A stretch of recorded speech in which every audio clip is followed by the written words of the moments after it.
I have some questions here. I'll take whatever questions you have I that I don't know can if it's a answer. quiz. It is a quiz. Take notes. There's no wrong answers. No Kind wrong of quiz answer. I like. All right. I'm happy to stay and take whatever questions you want after these questions. I do trusts and estates and wills. We don't do estates so much anymore, but I do wills and associated documents. What is the difference between a will and a trust? That's like a very fundamental question. So a will is a document that you draw up, or have drawn up, and it does a few things. It says where you want your stuff to go, okay? The stuff that you've accumulated in your life, you want it to go here. I always use the example, you might want to give a car to one of your kids, or women very particularly often have a treasured piece of jewelry that's been handed down to generations, and you might want that to go to a female somewhere in your bloodline or somewhere in your family. Generally, you can do it with specific items, or you can do it more generally. A percentage of my estate goes to. I give half my estate to this child and half my estate to that child. So that's what a will does. The other thing a will does is it appoints what we now call a personal representative, but you've probably heard the term as executor or executrix. This being Massachusetts, we now have a wonderful new term, personal representative. It means the exact same, it just doesn't have any gender reference in it. And that is the person that runs your estate. So you pick that person, and you can have, you don't have more than one at once, but you can have cascading wills. I would like Joe as my personal representative. If he is unable or unwilling to serve, which is legal speak for if he dies before me, right, I will have Jill serve as my personal representative. And you can do that really ad nauseum, as many people as you want. You only want one at a time, though. You don't want any disputes between people, how to handle it. Your personal rep, executor or executrix, they're like the CEO of your estate. If you think of your estate after you pass the company, they're the CEO. And what they do is they carry out your wishes, okay? She wanted this to go here, she wanted that to go here, she wanted to make a donation to the animal hospital or whatever the situation may be. And they do all the court paperwork, and in most cases, they'll probably be consulting an attorney. So that's a will, and that's a document you draw up. It has witnesses, it's notarized, all the rest of that, and you keep the will. Hopefully you keep it somewhere safe. A trust is something a bit different. And a trust is, it's akin to a corporation or a company that you create. And when you think of it, I guess conceptually, a trust is a container that you put things into, okay? So you might put, say, the deed to your house in a trust, okay? Or you may put cash, or you may put a life insurance payout into a trust. And a trust will always have a trustee that runs it. It'll always have a donor that puts something into it, puts something into the bowl or the container. And it'll always have at least one beneficiary who takes the stuff out of the trust. Trusts are useful, probably more personal opinion than anything else, but trusts are useful for special situations, okay? Say you have a special needs child or grandchild, okay? Say you have anyone in your family that is on SSDI or on disability. If you leave them a chunk of money or anything valuable, Social Security, the government, they may take that in lieu of the payments they've been making, or they may stop the payments for X amount of time, okay, to make up for that gift. So a special needs trust or a generation skipping trust may kick in. Personally, I'm not a huge fan of trusts in normal situations. I think trusts are best used to get around a problem that you may have. So if there's a problem on where your stuff and your money is going to go, then a trust may do the trick. You register the trust at the registry like you would a deed or something like that, and while it does have a trustee who's kind of like the executor or personal representative, it's a little bit more, the will's a document that says this is where I want my stuff to go and this is what I want to happen, and the trust is more a corporation. You see trusts very often with large amounts of money, people that are wealthy, and they may be paying out over a period of time rather than just saying, I leave the contents of my bank account to my wife. So, is that clear so far? Okay. I've spent enough time on that question. What is the difference between a power of attorney, POA, and a durable POA? That's really easy. Durable POA survives incapacity. So if you are physically or mentally incapacitated, a durable POA is what you want. there really isn't any reason not to have it be a durable POA. You just put the additional language in there that this power of attorney survives my incapacity. And that can be physical, in other words, you're unable to sign documents, and it can be mental to the point where if you're incapacitated mentally, dementia jumps to mind, right? Probably the most common cause, the POA still applies. That's an easy one. That was like a 30-second one. What is an executor of an estate? I covered that a little while ago. We're going to call them personal reps now to be politically correct. But they are more or less the CEO of the estate.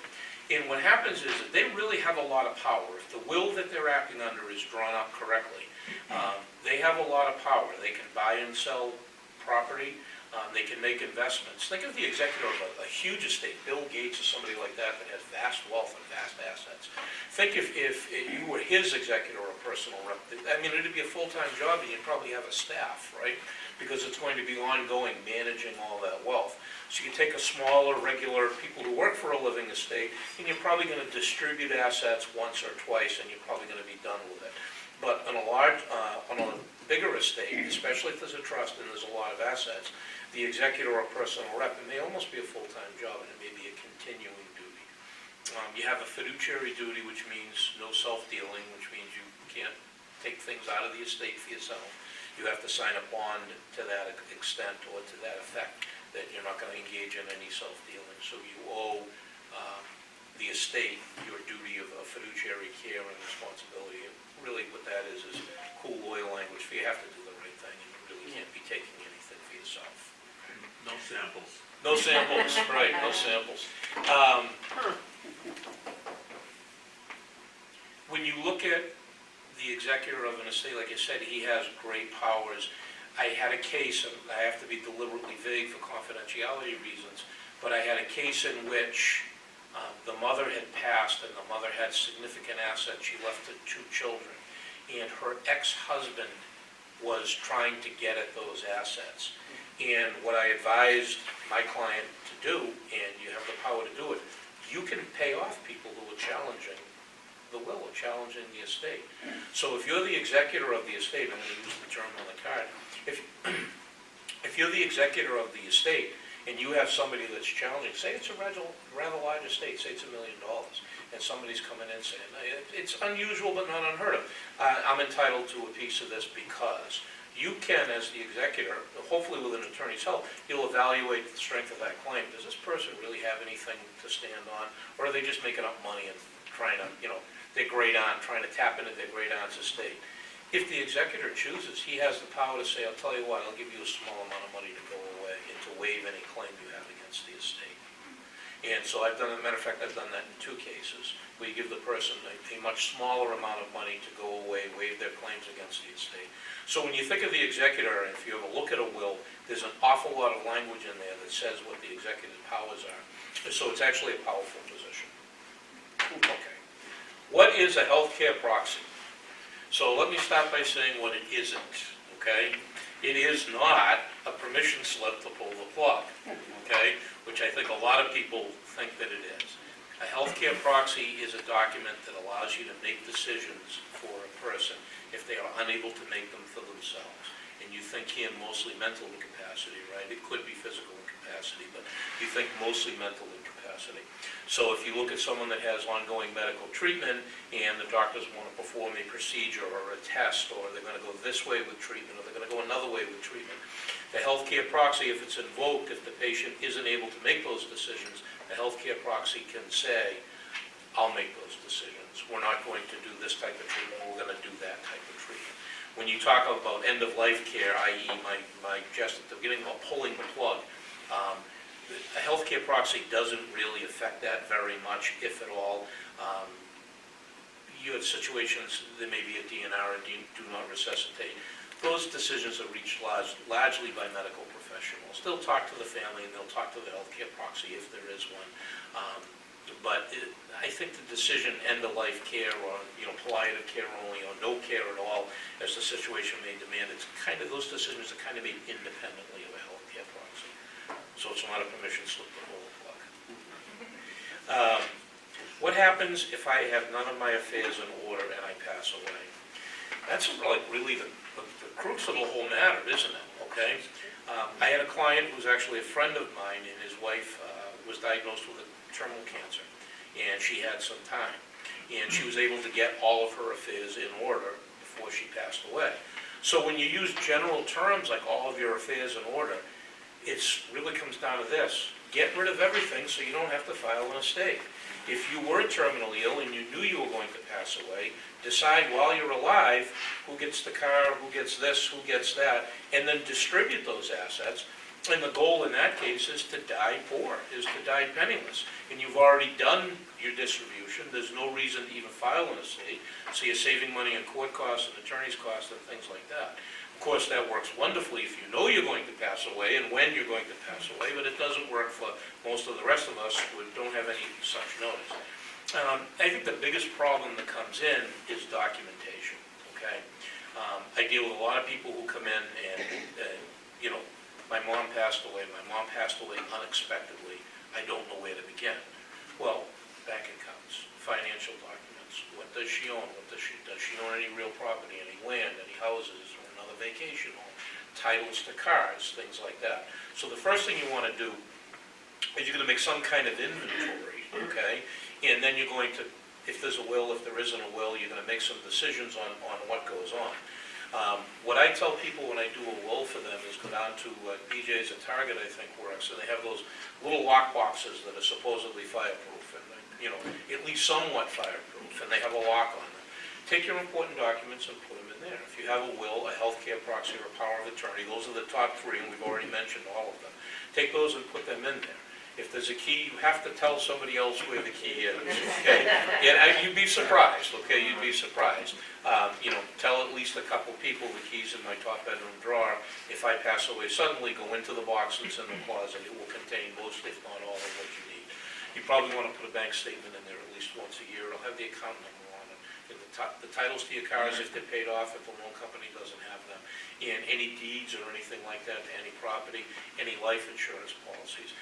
I'm going to jump in here on life insurance policies. One thing that I have found to be an issue, and perhaps tax people might disagree with me, when you name a beneficiary on your life insurance policy, I advise against naming your own estate as the beneficiary. I know in some cases there may be a tax advantage to that, and I'm not the tax guy. Maybe the tax guy's coming in next week, and he can talk to you then. He can tell you while I'm wrong. But what you take is, if you have a life insurance policy and the person passes away, all you need is a death certificate and a one-page application to the insurance company, and they're going to pay on that policy. If you make it payable to the estate, it becomes part of the estate and needs to be prorated. So, you think when somebody passes away, very often the survivors, the children, whatever, they may need some access to some quick money to pay some bills, to pay for the funeral, and things like that. And sometimes life insurance can cover that. If you make life insurance payable to, if I make my life insurance payable to the estate of David Cortese, she might not see that money for a year, all right, and she might need it right away. So if you walk away with one tip, you can walk away with that one. Really, if you talk about your affairs being in order, if you just document everything you have that's of value, okay? If you have jewelry, you can put it in that box, or maybe it's in a safe deposit box or somewhere else. But you can just write a note and put it in there, Grandma's ring is here, this is where it is, and you can find that, and that's worth some money. So I think that's at least step one, and the basis of putting your affairs in order is leave that box behind for somebody to find, so that after you pass, they have some idea of what to do. Oh boy. How do you secure your assets?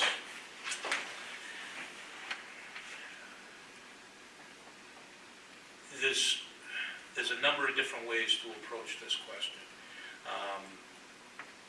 If your asset is in your, let's take a bank account or anything. If your asset is in your name only, when you pass, it's going to go to your estate. Most banks will do what's called a POD, payable upon death.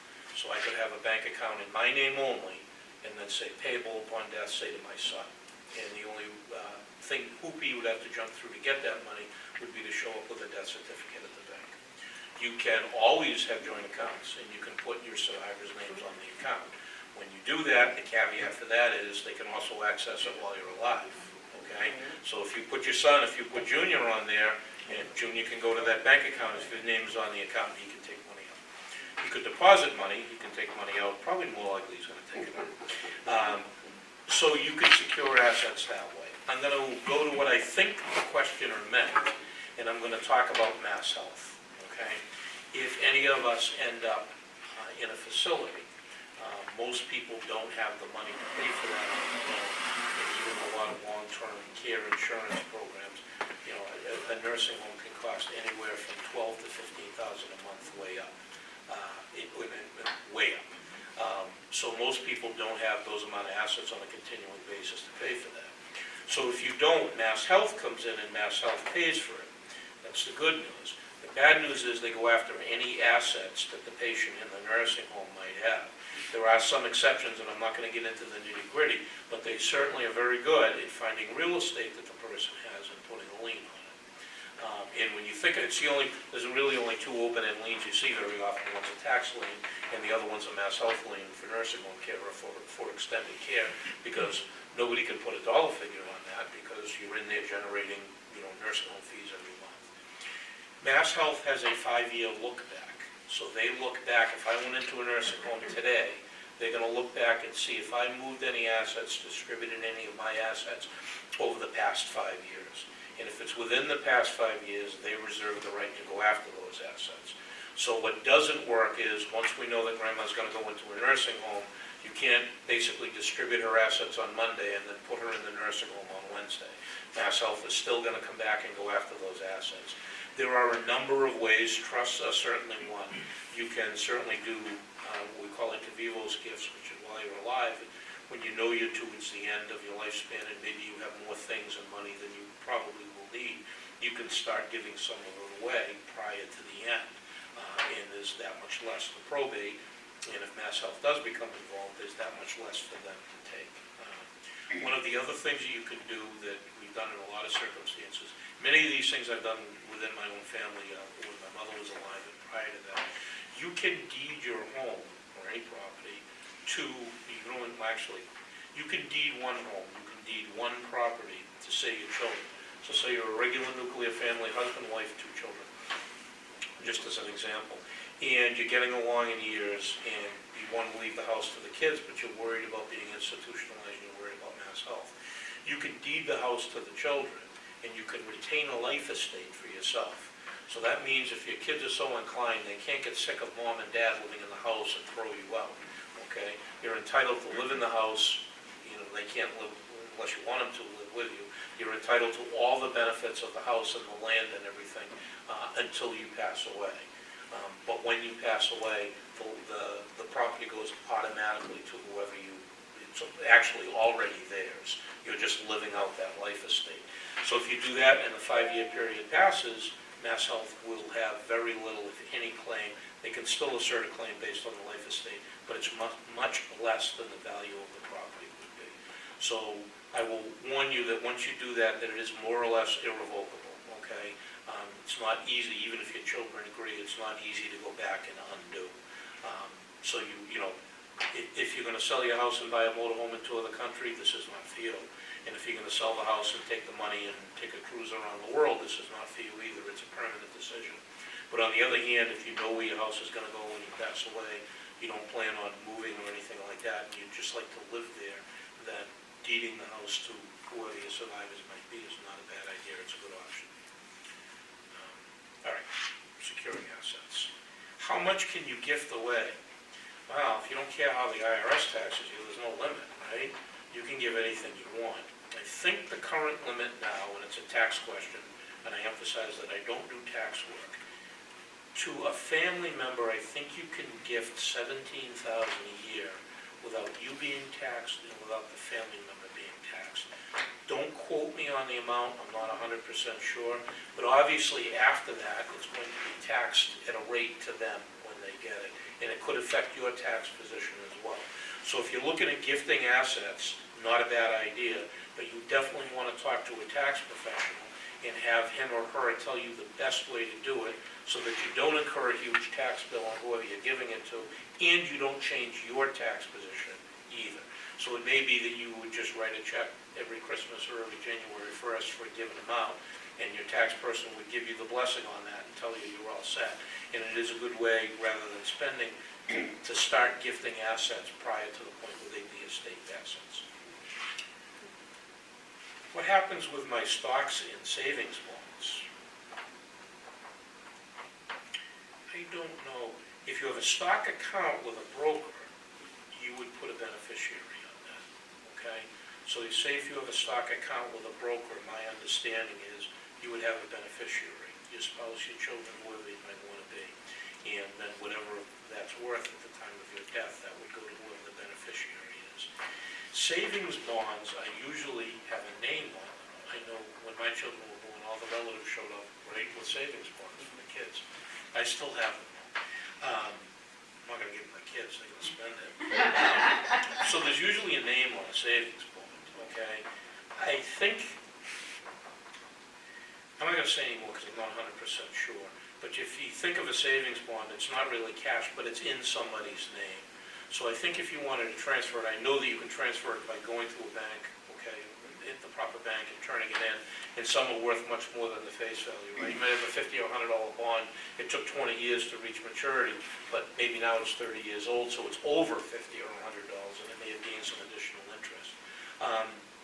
Something to look at, it obviously defaults to the person's name on the bond. Are free online wills legitimate? No. Mass, along with some other states, has some unique provisions to wills. And I was fascinated when I was in law school about wills, trusts, and estates and how picky they are. And every once in a while you run across, you have to look at a will or something like that. Will contests are not that common simply because they're not worth it financially. If you take the average person's estate, it's probably going to cost more to attack that estate than you would get out of the estate. There is what's called an interorum clause that you can put in a will, and I do it at client's request on occasion, which says, I leave my estate to my children A, B, and C, but if any one of them challenges their gift, they forfeit anything from this will.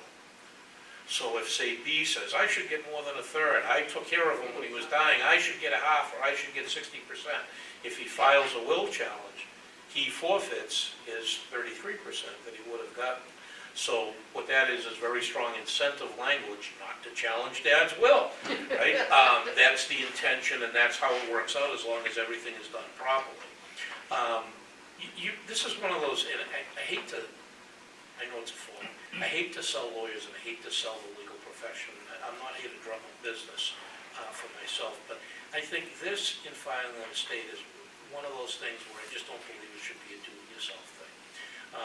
Think about it, especially if you have like an intricate family, okay? And if you have, say, blended families, okay? Say you've been married more than once and your spouse has been married more than once, so now you've got children and stepchildren, okay? And say somebody was a widow, and if you look at the family tree, it's like looking at a rose bush. There's vines going everywhere, and there's dead ends, and there's all the rest of it.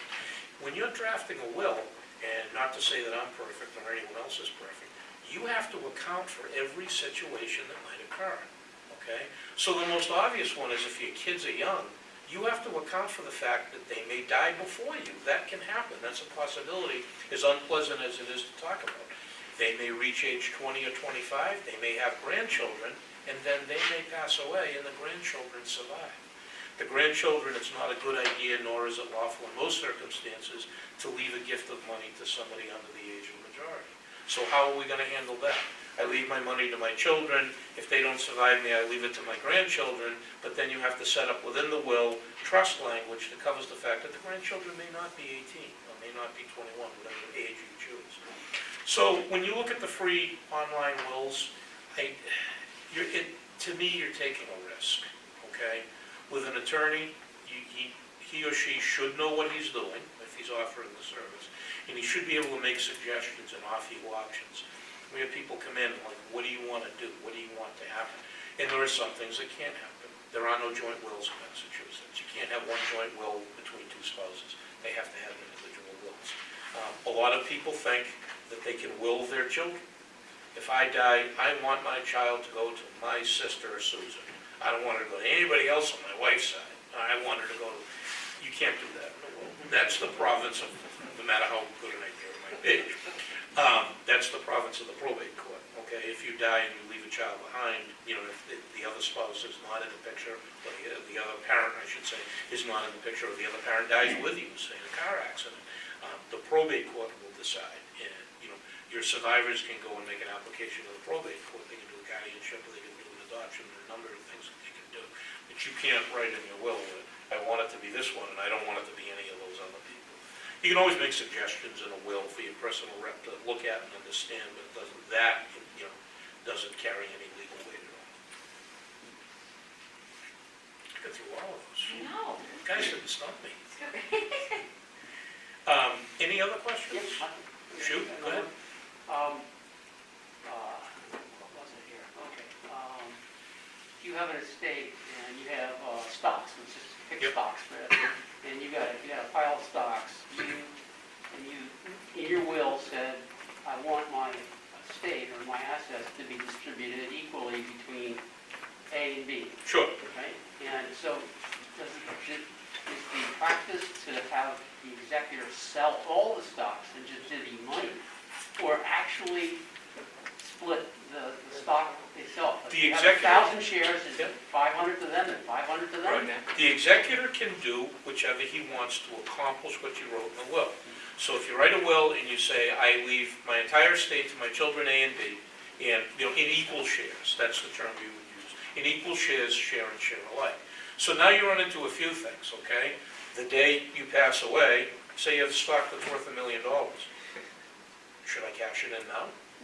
Or should I just take the shares and split them 50-50? Okay, say it's a volatile stock, a tech stock or something.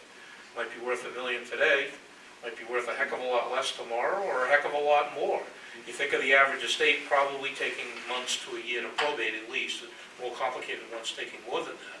Could look at that stock today, what's it worth today, what's it going to be worth a year down the road? Well, if we knew that, we could go buy or sell the stock, right? It's, to some extent, it's guessing. So the first thing I would say is, in standard will language, you'll see that the executor has the power to buy and sell any stock. So he can sell it and take that $1 million and put it into the estate account.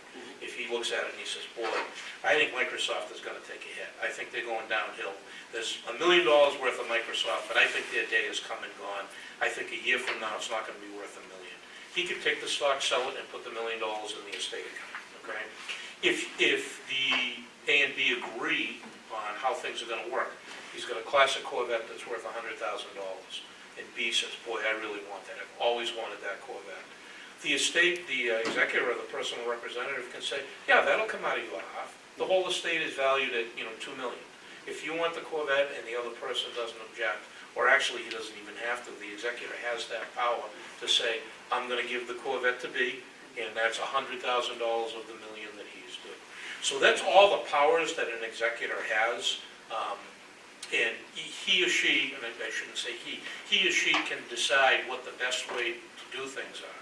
And there's no real, even if they make a mistake, even if they look at that Microsoft stock and they go, boy, Microsoft is rolling, I'm leaving that money in the stock, and Microsoft crashes in the next 6 months and it goes from $1 million down to 90,000. As long as he made the decision in good faith and was trying to do the right thing by the beneficiaries, he's not going to be held responsible for it. And I'm assuming the tax consequences of the stock trade is just the same as if you yourself. You get into taxes, especially with the states, okay? The state tax, I get them mixed up. There are different exemptions, state and federally. One's $1 million, one's a lot more than that. If your estate's under $1 million, you're probably not going to be paying any estate taxes at all. But keep in mind, if the person died in January, it doesn't really matter what month, if they died in 2020, you still have to file a tax return for them for 2020, okay? In April or by April of 2021. So, especially depending on the form of the asset stocks and depending on the size of the estate, I tell people all the time, go and find a tax person, okay, and talk to them, because you're right, they have different ways to distribute and they may have different effects, both on the recipients and on the estate. Yeah. Is there any major cost differential between like doing a standard will or doing a trust? A trust I'm is much. assuming the trust is more expensive. It is, more difficult. it is, right. And you need to record it to registry. And again, my personal opinion, the way I do my practice, I save the trust for those cases that are out of the ordinary, and very much so. I think they're appropriate for very, very large estates. I generally don't handle those. I think a trust may be appropriate then where you have ongoing income on a large, sum of money. A trust may be the best way to handle that. And then you can talk about generation skipping trust and special needs trust are very popular with people that have children or grandchildren that have special needs. But again, for the run of the mill, if there aren't any of those special circumstances, my personal preference would just be a will. And it is cheaper, a will is cheaper. Sure. If you wish to leave money to your child, let's say, and they have a child, and your child dies, the money, and you wanted to be sure that it would go to their surviving child. Right. But the child was too young. You would put trust language in the That's will. what I thought. So what you'd say is, say you had one child, okay? I leave you're widowed, okay? So there's no spouse in the picture, okay? I leave my entire estate to my child A. If he should predecease me, then it goes to, we would use language per stirpiece, depending on how many children he has. But essentially, we would say, I leave everything to my grandchildren, and maybe great-grandchildren. You just talk about your descendants, the term you use is your issue. I leave it to my issue. And you can skip individual people, but if the language is written properly, then it will flow down through the family tree. Does that answer your question? Yes, but I actually know somebody who's going through this. Yep. And she wants to make sure that her granddaughter, who is going to be her only grandchild, okay, receives the money, but she knows she's too young at this point. Right. And So you would put trust language in there, and you would say, for my granddaughter C, I leave, a certain amount of money or whatever. And if she has not reached the age of, and you can pick that Okay. age, okay? It would be a minimum of 18, but you can pick it. And I've had clients say, no, 25. I don't think they're going to be responsible enough until they're 25. She said 30. And that's, we've seen that, I've seen that. So I appoint my sister, or my neighbor even, okay, to be trustee and to dole out the money as necessary, as she sees fit, until my grandchild turns 30. And then remember, you're creating a continuing duty for your neighbor, whoever you name as the trustee, okay? But would you even have to do that? I would. Okay. Because I'm just thinking. Think of it as kind of almost like a flow chart, okay? We don't want to leave any dead ends, Yeah. okay? Because if there's a condition that could happen and we haven't accounted for it, now you're probably going to be in court in front of a judge, and the judge is probably going to have to make some kind of determination on where the asset's going to go. One thing that popped into my mind while I was trying to answer your question, you can cut anyone out of your will except your spouse. You are not required to leave anything to your children, not required to leave anything to anybody other than your spouse. If you elect to reject your spouse in your will, they can claim a spousal share, and it's based on a formula. It's probably a little less than half, where it works out most of the time, depending on the composition and the size of the estate. But you can, and I use the language all the time, I intentionally and through no mistake or omission make no other bequests or gifts. In other words, it's just the people in here, and everybody else doesn't get anything. Okay? If you're in a divorce situation. Yep. Well, until the divorce is, I don't know, she's been divorced for a long time. she's been This divorced. situation. A divorce kills any gift in a will, okay? It's not a bad idea to go back and redo the will after a divorce, because things might have changed anyway with family relationships and everything that might change in a divorce. But a divorced partner, the default law in Massachusetts is that they receive no gift, they receive nothing. Now, similar question to my last one, if you designate, that you want your assets split evenly between your A and B. Yeah. A gets married and B gets married, they have kids, and A dies, then you die. Yep.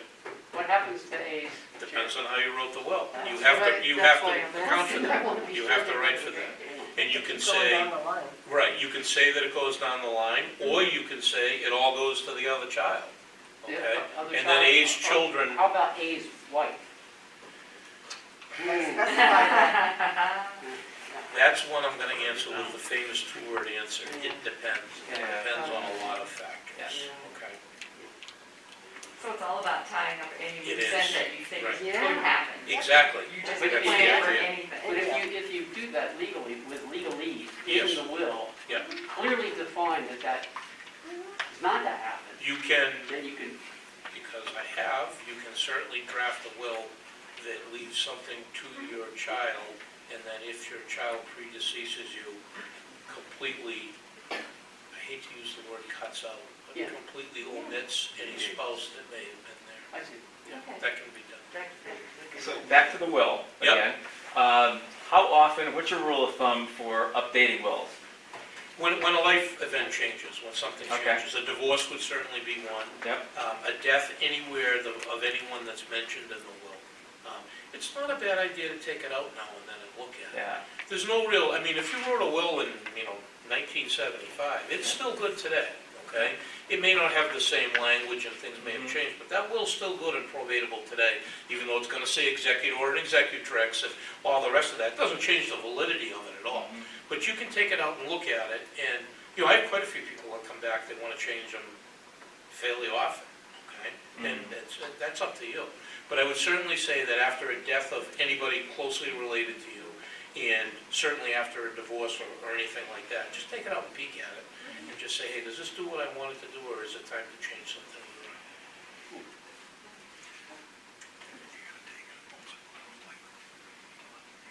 Anything else? On the durable power of attorneys, when is the end date? It stays open. Any of these documents that you execute, you could put a durable, you could put an end date on a durable power of attorney. I appoint A to be my durable power of attorney, and he has all these powers up until January 1st, 2023. Okay, this document is effective upon signing, and it's effective up until a certain date. I think you could do that. I never have, but I don't see any reason that you couldn't do that. It doesn't end at the As a death? general rule, it doesn't. End of your death? Nope. It would stay effective unless you revoked it or unless you had some language in there that gave it a date. With healthcare proxies and power of attorneys, be very careful, don't appoint two people at the same time. It is inevitable there's gonna be some dissension, okay? No matter how clean and clear you think it might be, okay? I appoint my son A to be my healthcare proxy. If he is unable or unwilling to serve, I appoint my son B. If he is unable, or you can do it as many times as you want. I mean, I think two is plenty, but you don't want to say, I appoint my sons A and B as co-healthcare proxies.